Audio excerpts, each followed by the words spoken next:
Meghan Markle and Prince Harry returned to Los Angeles shortly after the funeral of Queen Elizabeth II, and just like the rest of the royal family, they promptly got back down to business.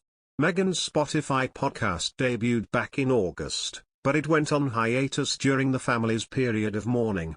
Archetypes returned this week with a new episode in which Meghan was joined by actresses Deepika Padukone, Constance Wu, and Jenny Slate. The fifth installment of Meghan's signature project is titled The Decoding of Crazy, and it features some of the Duchess' most candid remarks about her own mental health issues. I feel pretty strongly about this word. This label, crazy, the way that it's thrown around so casually and the damage it's wrought on society and women everywhere, from relationships to families being shattered, reputations destroyed and careers ruined, she said in a pre-recorded intro. The stigma surrounding the word, it also has this silencing effect, this effect where women experiencing real mental health issues, they get scared, they stay quiet, they internalize and repress for far too long. In her discussion with Padukone, Wu, and Slate, Meghan opened up about what she calls the worst point in her battle with depression. I mean, I think at my worst point, being finally connected to someone that, my husband had found a referral for me to call. And I called this woman, Meghan said. She didn't know I was even calling her. And she was checking out at the grocery store, she recalled. I could hear the little beep, beep, and I was like, hi, and I'm introducing myself, and that you're going, wait, sorry. I'm just.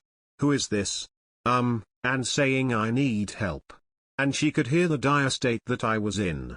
But I think it's for all of us to be really honest about what it is that you need and to not be afraid to make peace with that, to ask for it.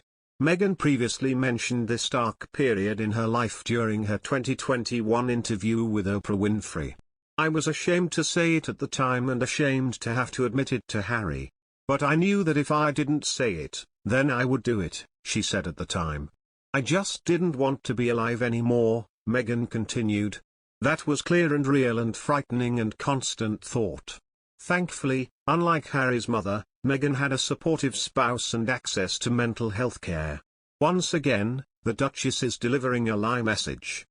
Almost all Meghan and Harry's claims to this point have been exposed for the lies they are. The couple claim they wished to leave the UK to escape from the media scrutiny, with Harry claiming, "Every single time I see a camera, every single time I hear a click, every single time I see a flash, it takes me straight back. How he's going to cope with the media scrutiny in Los Angeles.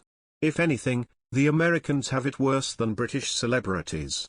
There are laws applied to the media in Europe that don't exist in the US. It's time we all acknowledge that breaking with the royal family wasn't about getting away from media scrutiny. It was about getting away from the rules that stop royals from earning millions through private ventures. That was the force that drove them to leave their royal duties behind.